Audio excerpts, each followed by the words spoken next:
Slušaj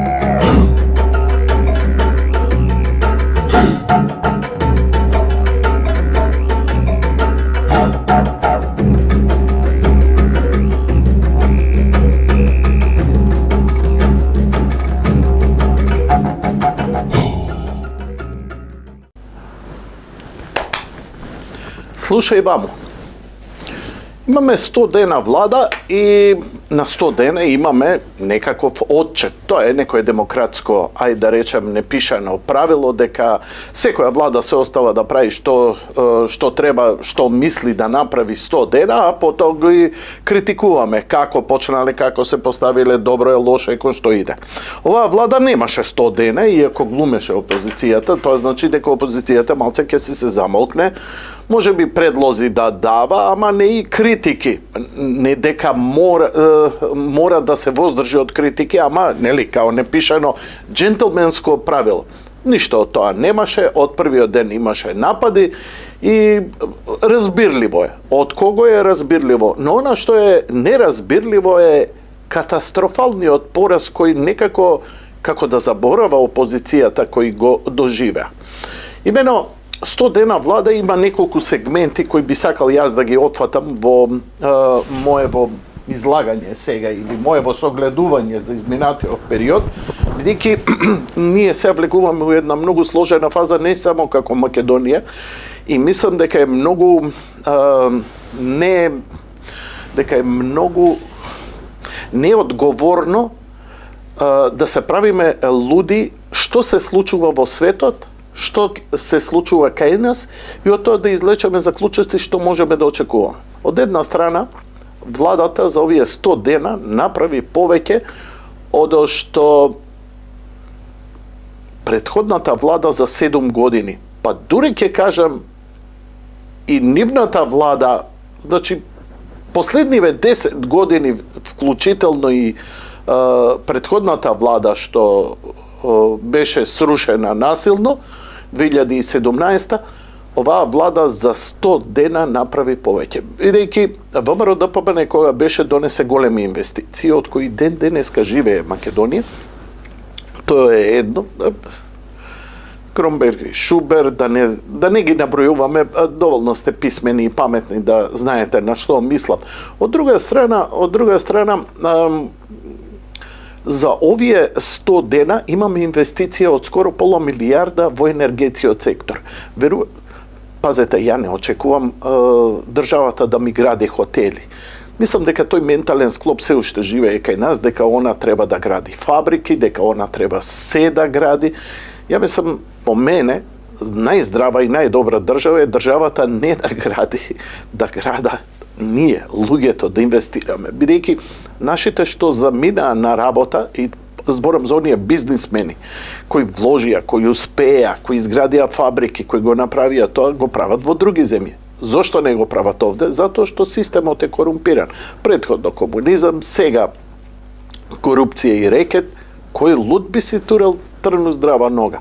Но кога е ВМРО ДПМН е на власт, приказната се менува драстично. И тогаш стануваат хистерични нападите. Ако имаа меѓународна поддршка, таа беше пред се заради брзо политичко решавање во проблемот со името. Иако ќе ви кажам, ние ќе бевме во НАТО и без да го решиме проблемот. Ке имавме специјален статус со ова, 300 меѓу варијанти. Верувајте ми дека ако малку се ангажирате и се сретнете со некој дипломатски кор или се сретнете со луѓе од надвор кои се во дипломатијата, кој од НАТО, кој од институции, кои како амбасадори на земји екселенци, сите до еден ќе ви кажат не моравте да смените име. Мене барем ми го рекоа 10 души. Но вика ваша одлука. Ама викам вие притискате, уценувате, па сега дојда овие, окей, вика, ќе ви даеме поддршка. Значи некој им дошол, им рекол ќе го направи тоа што ќе го направи. Не се, бидна сега, тоа е направено и таа штета ќе треба многу години и многу генерации. Не, нема да седите и да квичите, а да го вратиш името. Името е на Марс.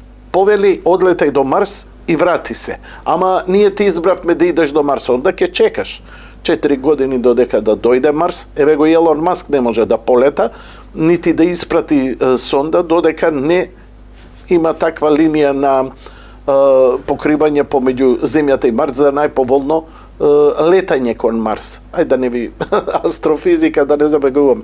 За овие 100 дена донесоа пола милијарда во енергетика. Има ли попаметно инвестирање од енергетика? И сега вие викате, пензиите да се кренат. Луѓе мои, во овој момент, заради војната на Блискиот Исток, дали сте виделе колку отиде на берзите цената на нафтата?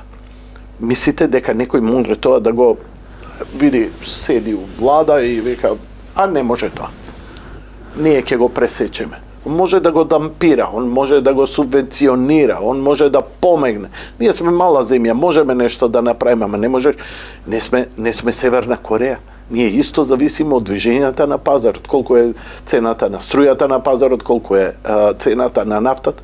И затоа за нас е од круцијално екзистенцијално прашање инвестиции во енергетиката, бидејќи колку повеќе енергетика, колку повеќе струја, толку е поевтина струјата, толку повеќе исплатливо на бизнисмените да вложуваат, затоа што има бизнисмени се откажуваат од инвестиции, вика па ја не можам да ја покријам струјата, режиски трошоци, а вие уште ми барате европски плати. Затоа немаме европски плати. Ние мораме да имаме европска инфраструктура. И тоа е во суштина Европа. Две работи.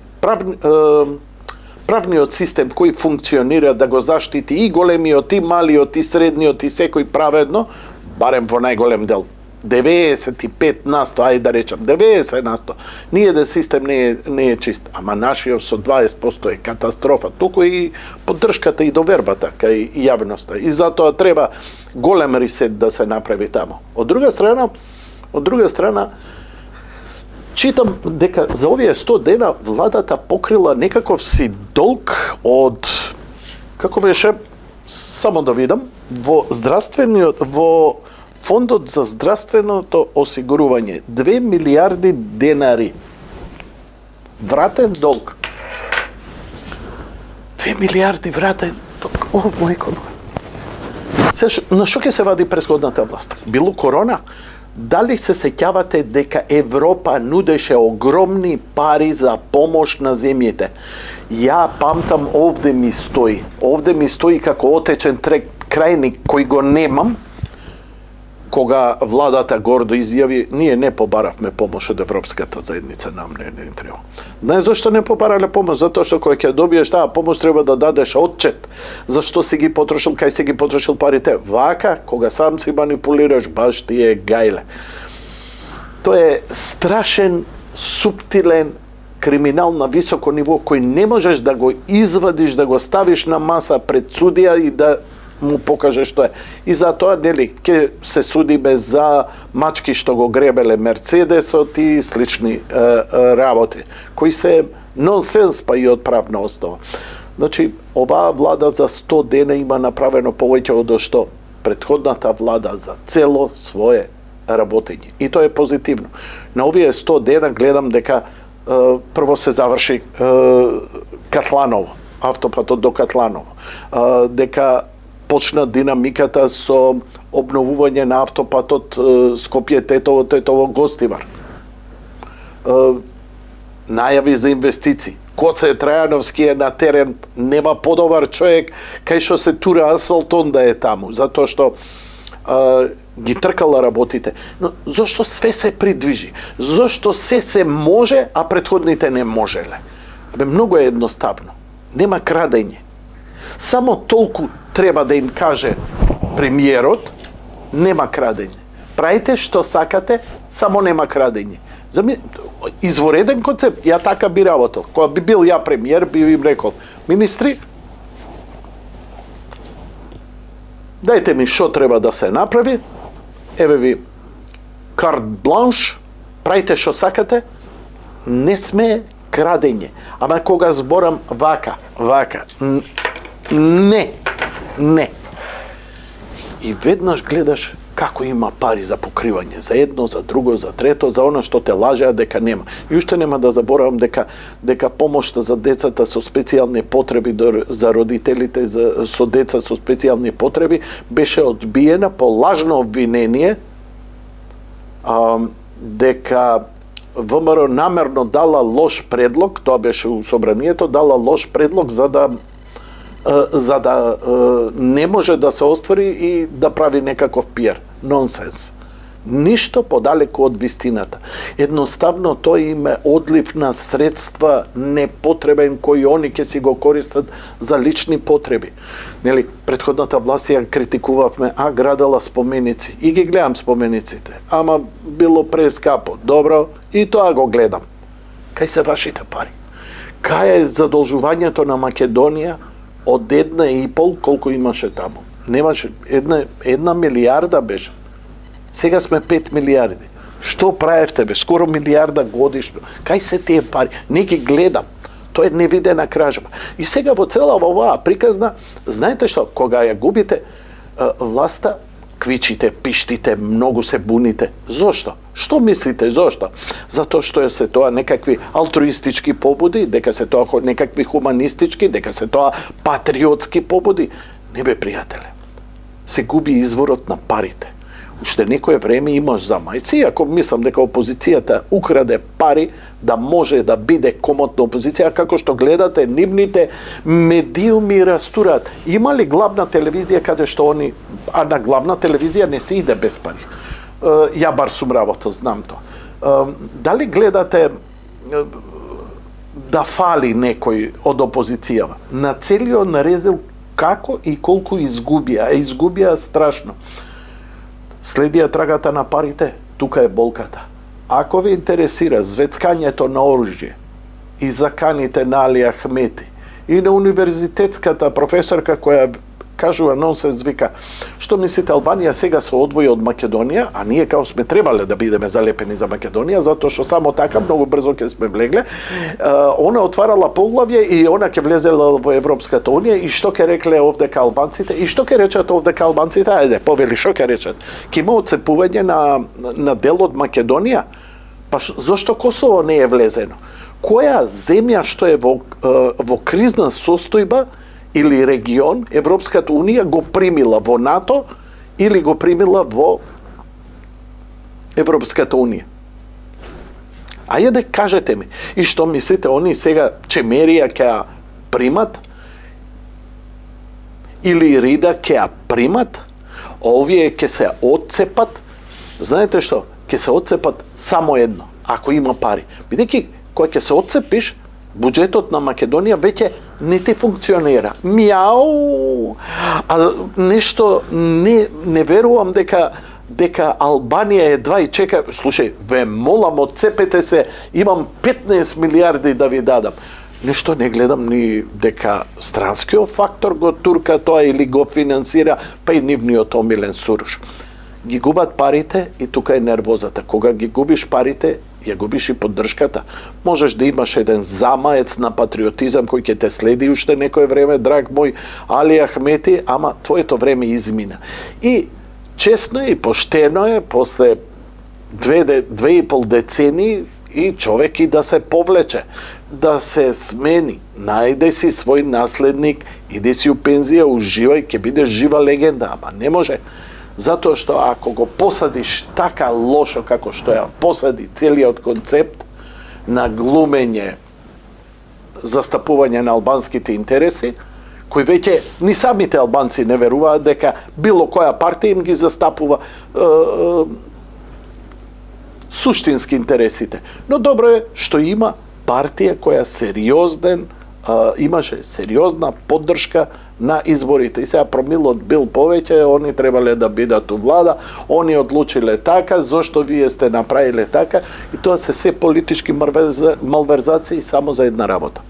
Да се зачуваат парите, да се вратат до фондовите, затоа што они немаат намера да прават, они имаат намера да исплатуваат.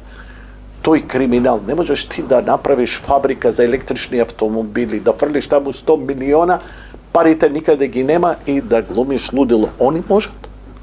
Ние немаме законска. Јас се распрашував зошто законски тоа не може да се гони, затоа што Драгите на парите се губат. Иако се фондови, буџети од Републиката, ревизија, кој ревизор ќе се нафати и ќе се потпише да овде има криминал од ДУИ. Тоа треба да е ревизор од некоја супер напредна цивилизација која со ласерски и енергетски штитови никој ништо не ќе им може, па нема да се заплашуваат овдека. Сериозно луѓе се замислуваат кога треба да застане во борба со криминалот, па чекај, дали сум јас спремен да се ја жртвувам својата фамилија? И сега вие викате, да се жртвуваш и ти и фамилијата. Ало бе, ти неќеш да се жртвуваш, сабајле да станеш, да фрлиш 2 јајца на точак и да само управуваш, а бараш од некој да гине. Знаете, од една страна сте во право, од друга страна не сте во право. 100 дена влада и да видиме какви се рейтинзите на крај. На крајот на краиштата, колку и да викаат, колку и да плачат, колку и да се жалат, колку е добра или лоша оваа влада, покажуваат рейтинзите, а рейтинзите се убиствени. Се надевам дека ги видовте, дека ВМРО ДПМН има преку 42% поддршка, дека СДСМ има под 11, дека ДУИ е 13, дека Левице е на исто ниво со СДСМ, скоро 10 и нешто, така што многу се јасни работите како народот реагира, кому му верува. Оваа влада добро работи, и тоа е добро што добро работи, затоа што е добро за нас. Ја искрено да ви кажам, се радувам, затоа што секогаш сум верувал дека нивниот однос кон нештата во општеството создаваат поволни услови и клими за развој на бизнисот. Имаме големи искушенија, јас се надевам дека до крајот на неделава нема да видам печорки наоколу, дека кризата и ескалацијата на Блискиот Исток нема да ни направи да имаме прескапа нафта, прескапи енергенси кои ќе го почувствуваме по својот джеб, туку ќе се релаксира заедно со крајот на изборите во Соединетите Американски држави и ќе можеме малце подобро да ги чувствуваме благодетите од поволна економска клима во земјата. Нема странец кој сега му треба криза, политичка, воена, територијална, било каква во Македонија. Нив им треба стабилна земја, членка на НАТО, кај што раат ќе биде ситуацијата, за да можат да се фокусираат на Украина и на Блискиот Исток, на Израел. Слушај вамо.